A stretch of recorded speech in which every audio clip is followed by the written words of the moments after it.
और श्रीनाथ जी की आरती का समय हो गया तो कुंभन दास जी आरती का दर्शन करने के लिए काम को छोड़ करके और वहां चले। ठाकुर बोले, अरे कुंभन दास कहाँ जा रहे हो? बोले महाराज आरती की घंटी लग गई है, अब आरती का दर्शन करने। तो मैं तुम्हारे साथ यहाँ हूं, मुझे छोड़ करके आरती का दर्शन करने जा रहे हो? ठाकुर साथ में खेल रहे हैं, उनको छोड़ करके और कुंभन दास मंदिर में विराजमान भगवान का दर्शन करने के लिए चले। तो बोले ये तो आपकी कृपा है कि आप यहाँ दर्शन दे रहे हो, हमारे पास खेल रहे हो, ये तो आपकी कृपा है। लेकिन मंदिर में जो गुरुदेव भगवान ने आपको पधराया है तो मंदिर छोड़ कर नहीं जा सकते हो। यहाँ तो मेरे सामने खेल रहे हो, अभी भाग जाओगे, चले जाओगे। लेकिन मंदिर में जो आप विराजमान हो तो गुरु जी के द्वारा पधराए गए हो तो मंदिर से कहीं नहीं जाओगे, वहां तो आपका दर्शन होगा ही होगा। इसलिए उसकी महिमा बहुत है। मंदिर का दर्शन करने के लिए कुंभन दास जी गए। कुंभन दास जी गौरवा क्षत्रिय थे, ठाकुर जाति के थे और अष्टछाप के जितने कवि थे सब में बड़े वही थे, अवस्था में सबसे बड़े थे। उनसे सभी लोग छोटे थे। श्रीनाथ जी की सेवा आरंभ भई तो सेवा आरंभ करने में महाप्रभु जी ने पहले बंगाली सेवा करते थे, इस बात को बंगाली आज भी कहते हैं। श्रीनाथ जी की सेवा बंगाली करते थे और उन बंगालियों को सेवा से कृष्णदास ने हटाया और हटने पर उन बंगाली महात्माओं ने शिकायत की, राज्य में भी शिकायत की, लेकिन कुछ चला नहीं। प्रबंध तो सब वल्लभ कुल का ही था, लेकिन बंगाली सेवा करते थे, ये बात सही है। श्रीनाथ जी जो है वह कुंभन दास जी के ऊपर बड़ी कृपा करते। कुंभन दास के लड़के थे 5-6-7 लड़के थे। किसी ने पूछा कुंभन दास जी कितने लड़के हैं तुम्हारे? कुंभन दास ने कहा 1.5। 1.5 कैसे होता, आधा कैसे, 1.5 लड़का कैसे? बोले हाँ 1.5 लड़के हैं। श्रीनाथ जी की जो गौएं हैं उन गौओं को वो चराता है, इसलिए आधे में उसकी गिनती। वाणी से कीर्तन नहीं करता है, गैया चरा लाता है भगवान की, इसलिए वह आधा लड़का। और बाकी बोले बाकी तो जिस तरह कुकर शूकर के पैदा हो जाए उस तरह से लड़के हैं, कोई पुत्र नहीं, उनको पुत्र नहीं माना। अभी चतुर्भुज एक दिन कुंभन दास जो है वहां कुछ उदास दिखाई पड़े तो श्रीनाथ जी ने पूछा कि क्यों कुंभन दास जी आज तुम कुछ उदास दिखाई पड़ते हो? बोले हाँ महाराज उदासी जरूर है। बोले क्यों? इसलिए कि सत्संग नहीं है, सत्संग का अभाव होने के कारण मेरा मन उदास रहता है। भगवान ने कहा कि सत्संग का फल मैं हूं, सत्संग के द्वारा मेरी प्राप्ति होती है और वह मैं तुम्हारे साथ खेलता हूं, खाता हूं, तुम्हारे साथ हंसता हूं, बोलता हूं। अब फिर भी सत्संग की कमी है। सत्संग की महिमा देखो, ठाकुर साक्षात कुंभन दास के साथ खाते पीते बोलते चालते हैं और इतने पर भी कुंभन दास कहते हैं कि सत्संग की कमी है। कैसे कमी है? तो कुंभन दास जी ने श्रीनाथ जी से कहा कि प्रभु बात ऐसी है कि जब तक आपके द्वार पर रहते हैं, आपके मंदिर में रहते हैं, तो यहाँ सब श्री वैष्णव लोग रहते हैं महात्मा, तो यहाँ तो सत्संग रहता है। और यहाँ से जब घर जाते हैं तो सत्संग नहीं रह जाता है। घर में घर के लोग, घर के लड़के, उनमें कोई ऐसा वैष्णव नहीं है जो जिसको हम अपनी मन की बात सुनावें, सत्संग की चर्चा करें, कोई ऐसा नहीं है। इसलिए मेरा मन उदास रहता है। भगवान ने कहा अच्छा तो सत्संग करने वाला आपको मिलेगा। कितने दिन बाद महाराज सत्संग घर में? बोले 9-10 महीना बाद। 9-10 महीने बाद तो एक रोज ऐसा हुआ कि कुंभन दास भगवान से को लेकर के किसी ब्रजवासी के यहाँ और माखन चोरी की लीला की। माखन चोरी की लीला में भगवान का पीताम्बर खुल गया माट उतारने में। खुले हुए पीताम्बर को बांधने के लिए भगवान ने दो भुजाएं और प्रकट कर ली। दो भुजा के तो ठाकुर है ही हैं श्याम सुंदर, लेकिन पीताम्बर बांधे, क्योंकि मटकी लेकर के माखन खा रहे थे और अब पीताम्बर कैसे बांधे, तो दो भुजाएं और प्रकट कर ली। भगवान चतुर्भुज हो गए, चार भुजाएं हो गई श्री कृष्ण। उसी समय गोपी आ गई, भगवान वहां से भाग करके आए और कुंभन दास जी वहां से भाग करके अपने घर को आ गए। जब घर को आए तो आज श्री कृष्ण का दर्शन चतुर्भुज हुआ था। चतुर्भुज भगवान विष्णु हैं, लेकिन श्री कृष्ण चतुर्भुज हो गए, उसका दर्शन, ये बात आपके माथे में भरी हुई थी। घर में जब आए तो भगवान ने जैसा आशीर्वाद दिया था तो 9 महीने बीत चुके थे। समाचार आपको सुनाया गया कि बालक का जन्म हुआ है, बालक का जन्म हुआ। यह सुनकर के कुंभन दास जी के मुख से निकला कि आयो चतुर्भुज को दास आयो और सत्संग के हित प्रभु ने पठायो। यह आया जो बालक आया है, तो यह ऐसा वैसा बालक नहीं, सत्संग के वास्ते। मैं कहता था कि सत्संग का अभाव है, तो मुझसे सत्संग करने के लिए भगवान ने इसको भेजा और नाम उसका चतुर्भुज रखा, क्योंकि चतुर्भुज भगवान की लीला, चतुर्भुज भगवान का दर्शन हुआ था, वह लीला सामने थी, इसलिए उस बालक का नाम चतुर्भुज रख दिया। और 10-12 दिन में शुद्धि हो जाती है जन्म के बाद। तो शुद्धि हुई, स्नान करा करके बालक को कुंभन दास जी ने ले जा करके और गोसाई जी के चरणों में रख दिया।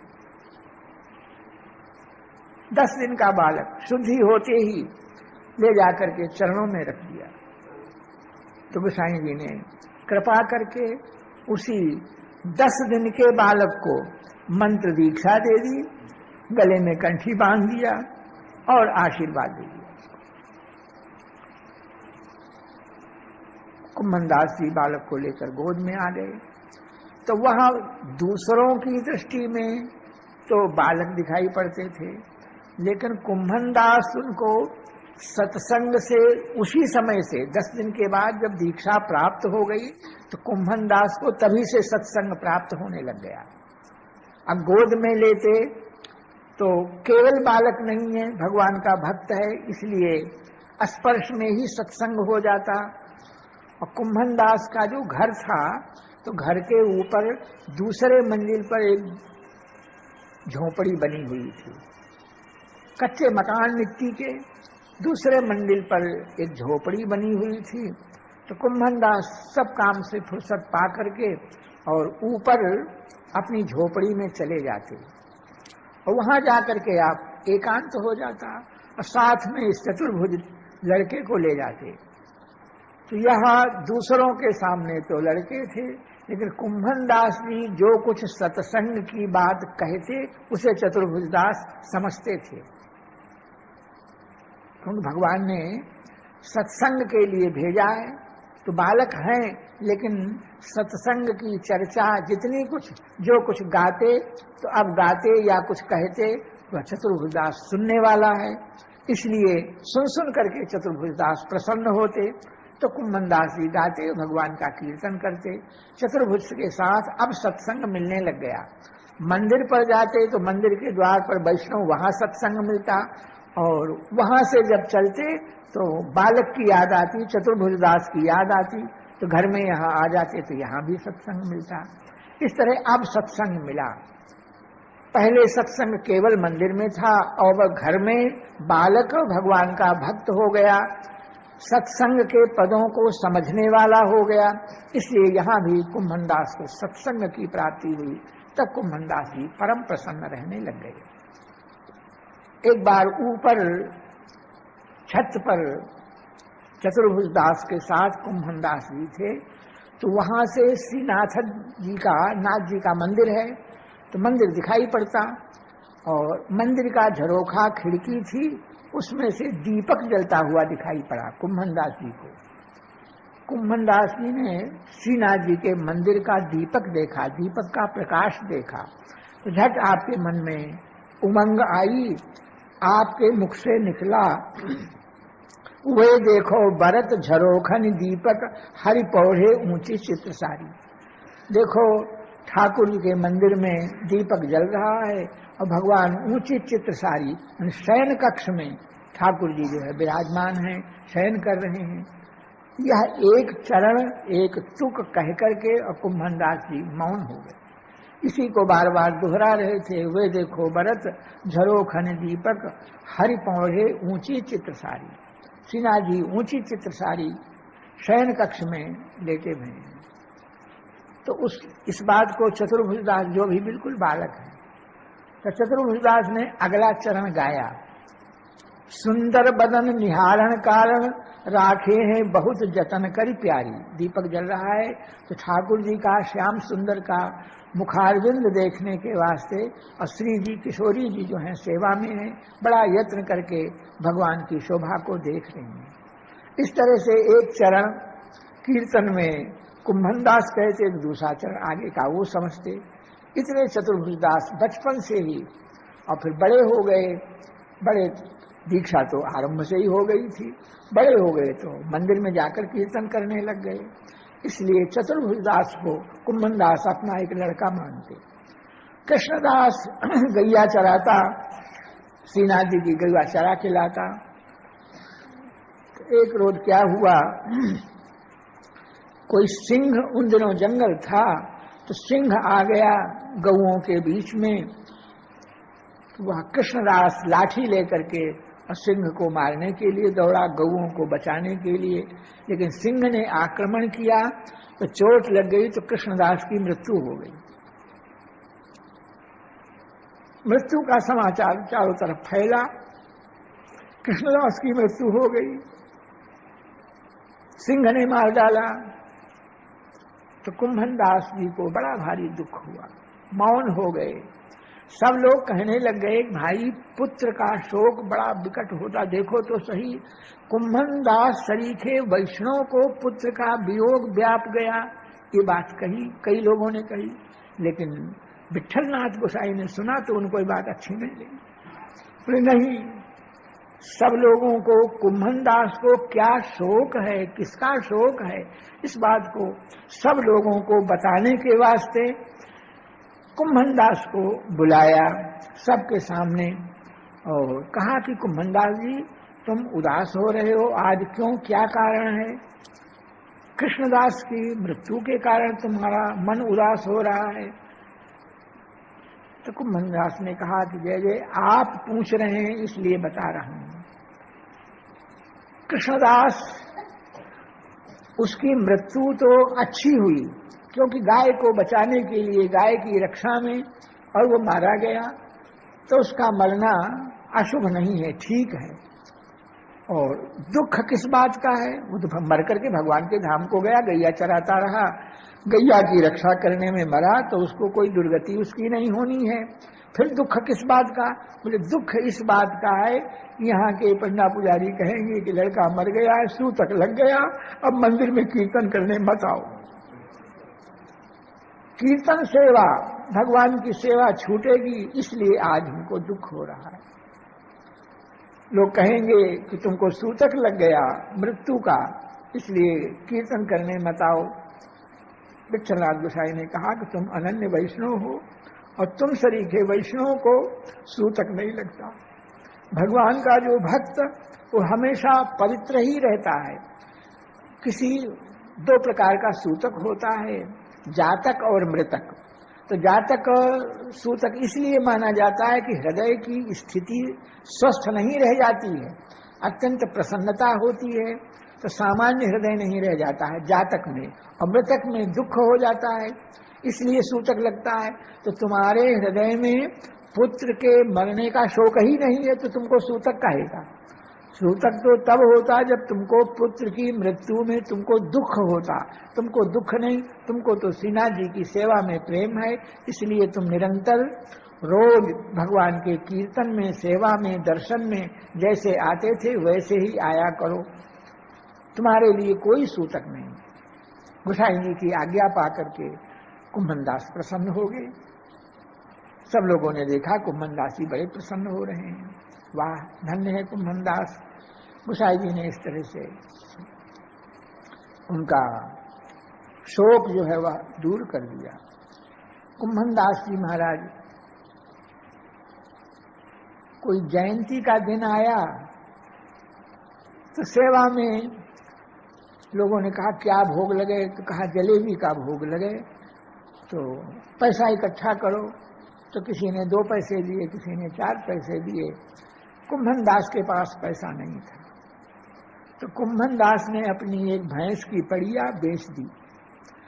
भैंस की पड़िया बेच करके और जो कुछ पैसे आए वह चंदा में सबके साथ दे दिए। इस तरह के अनन्य भक्त थे और निष्किंचन भक्त।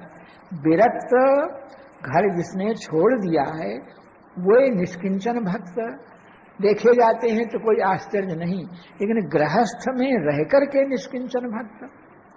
कुम्भनदास गृहस्थ में थे और निष्किंचन थे, संग्रह की प्रवृत्ति ही नहीं थी।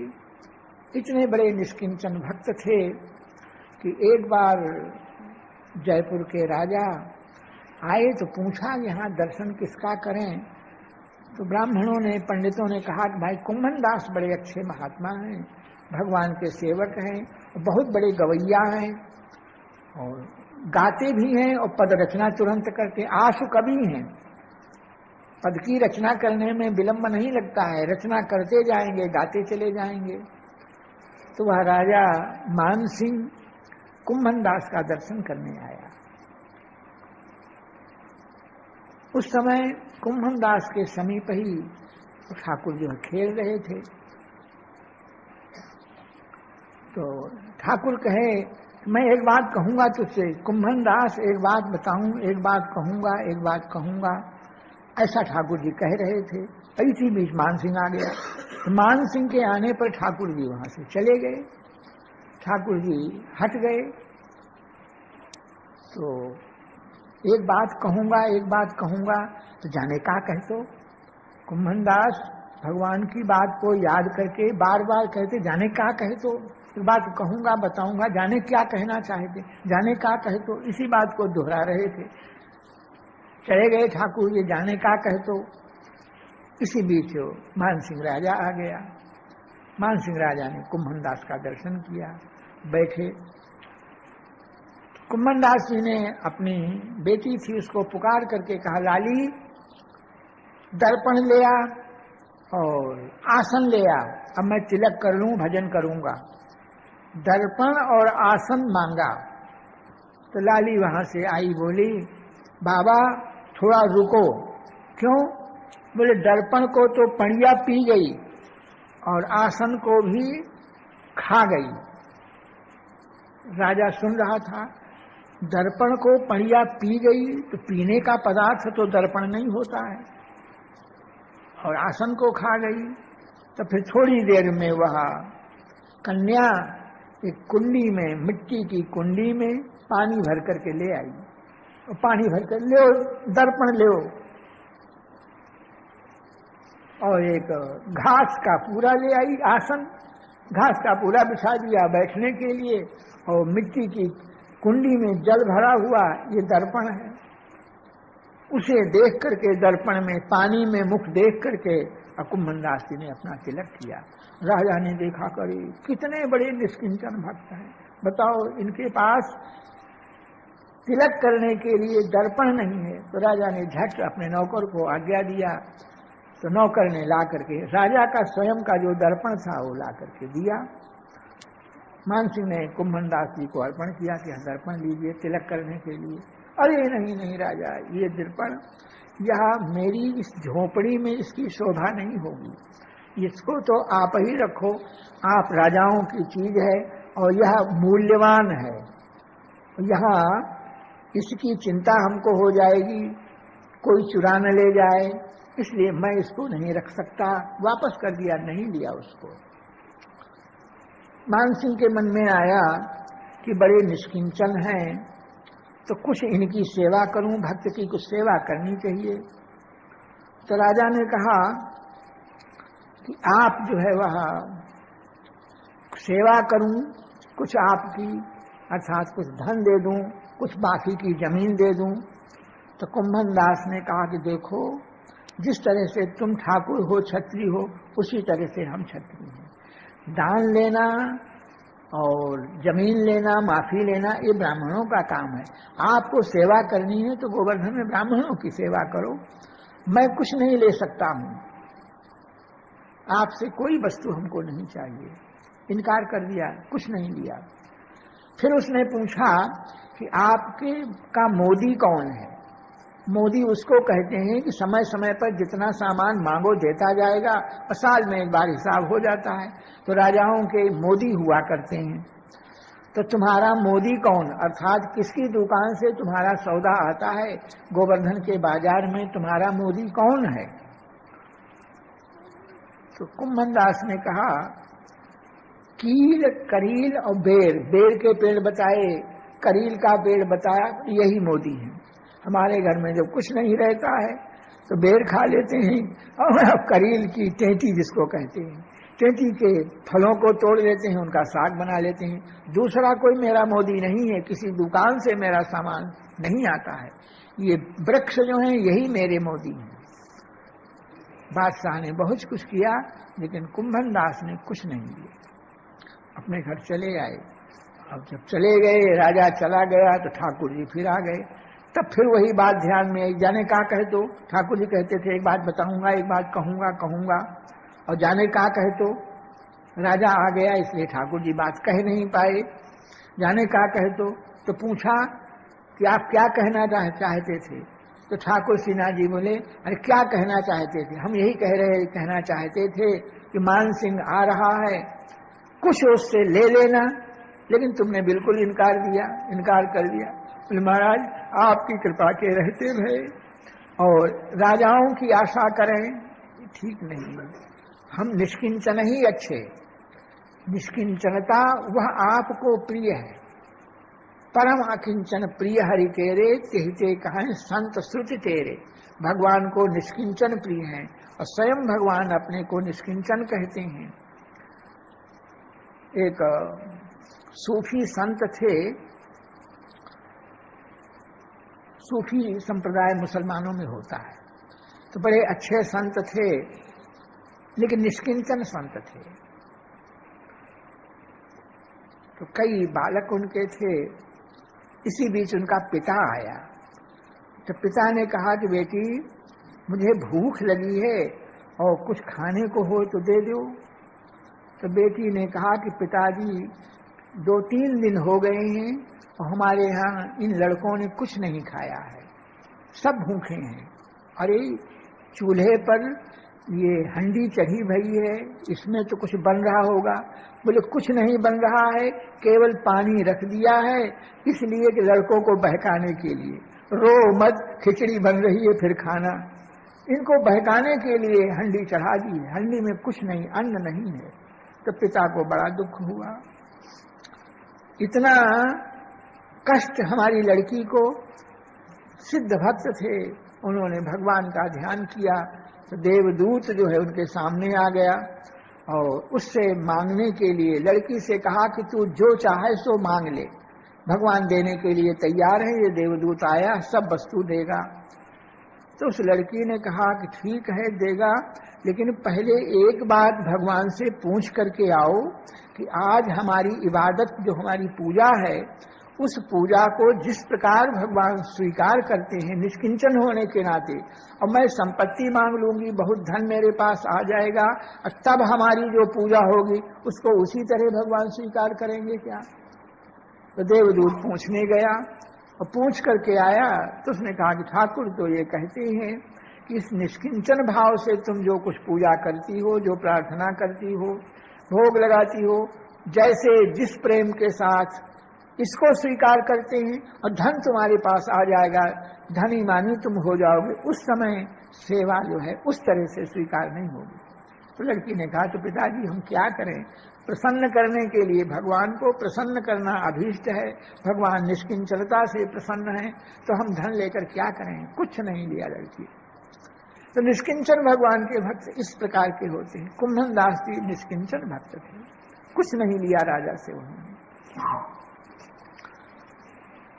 मुसलमानों का जमाना था और बार बार आतंक के समाचार जहां तहां सुनाई पड़ते थे। अमुक जगह आया तो श्रीनाथ जी में भी एक आतंक का समाचार आया कि कोई यवन आ रहे हैं और नाथ जी श्रीनाथ जी को छू लेंगे, आवेंगे। तो विचार हुआ कि श्रीनाथ जी को यहां से दूसरी जगह ले चलना चाहिए। भगवान को यवन आकर छू न ले तो भगवान को दूसरी जगह ले चलने का विचार हुआ। तो ठाकुर जी से कुंभनदास ने पूछा कि महाराज आपको हम लोग दूसरी जगह ले चलना चाहते हैं, तो कहाँ ले चलें आपको, आप बताओ। तो ठाकुर ने कहा कि टोड़ के घने को। टोड़ जो है एक, टोड़ का घना माने एक जंगल, और ये टोड़ का घना गोवर्धन से गांठौली है और गांठौली से 1 मील 1.5 मील दूर है। उसको टोड़ का घना आज भी कहते हैं। एक जंगल है, उस जंगल का नाम घना माने जंगल, तो टोड़ का घना। बोले टोड़ के घने को चलेंगे, तो कैसे चलोगे, किस सवारी से चलोगे? तो सवारी के लिए लोग विचार करने लगे। बोले ठाकुर जी से पूछें कौन सी सवारी पर चलेंगे। श्रीनाथ जी से पूछने लग गए। तो बोले सद्दू पाणे के भैंसा पर चढ़कर चलेंगे। सद्दू पाणे एक ब्राह्मण हैं आनौर के, और सबसे पहला सप्ताह भागवत का पाठ श्रीमद् वल्लभाचार्य ने सद्दू पाणे के घर में किया। तो पहली बैठक, जहां जहां महाप्रभु ने भागवत का पाठ किया है वहां वहां उनकी बैठक है। सब जगह बैठक है, सब जगह बैठकें बनी हैं। बैठकों में आज भी सेवा पूजा होती है। तो स्वयं सद्दू पाणे के भैंसे पर चढ़ करके चलने को तैयार हो गए। सद्दू पाणे के भैंसे को लाया गया, स्नान कराया गया और भैंसे पर श्रीनाथ जी को पधराया गया। पधराने के बाद एक ओर तो श्री कुंभनदास जी ने पकड़ा, दूसरी ओर किसी ने पकड़ा और लेकर के चले। तो जंगल का रास्ता कंटकाकीर्ण है और पैर जो है वह जूते उनमें नहीं है। भगवान को लिए भय हैं, जूते कैसे पहने? तो चल रहे थे। अब टोड़ के घने को पहुंच गए। तो श्रीनाथ जी को एक वेदिका के ऊपर, चबूतरा के ऊपर ठाकुर जी को पधराया गया। और वहां पहुंचने पर भोग लगाने की जरूरत पड़ेगी। तो कुंभनदास अपने घर से ही बहुत सा सीरा हलवा जो है बना करके ले गए थे। तो ठाकुर के सामने भोग रखा, भोग रख दिया। तो भोग रखा हुआ है, लेकिन भगवान जो है वहां खा नहीं रहे हैं। आप आरोगो प्रार्थना किया। तो ठाकुर ने कहा कि तुम कीर्तन करो तब ना आरोगे, कुछ कीर्तन करो, क्योंकि बिना कीर्तन के भोग हम स्वीकार ही नहीं करते हैं। तो कुंभनदास जी ने कीर्तन आरंभ किया। आए हुए थे कुंभनदास जी है, उन्होंने गाया कि लाल तो ही भावे टोड़ को घनो। हे लाल जी, ठाकुर जी, आपको टोड़ का घना, ये जंगल बहुत प्रिय है आपको। टोड़ का घना इसलिए आपने यहाँ आकर के विराजमान हो करके यहाँ सुख ले रहे हो। और हमारी क्या हालत हुई, तो कांटे लागे, मेरे पैरों में कांटे लग गए और गुखरू लग गए पैरों में और फटे हो जाते हैं तनों। चलते समय कांटों से हमारे शरीर में खरोंच लग गई, कपड़े फट गए। और तुमको तो टोड़ का घना अच्छा लगता है, इसलिए यहाँ आकर के विराज गए हो। हमारे शरीर की दुर्दशा हो गई, कांटे लागे, गुखरू लागे, फटे हो जाते हैं तनों। और यमन के आतंक की बात जो कही जाती है, तो सिंह है कहाँ लोखरी को डर। सिंह को कोई कहे कि देखो लोमड़ी आ रही है भागो, तो सिंह लोमड़ी से नहीं डर सकता है। तो आपको किसी आतंकवादी से, यवन से आपको कोई भय नहीं। तो टोल का घना प्रिय था, इसलिए आप यहाँ आ गए हो, आपको कोई डर नहीं।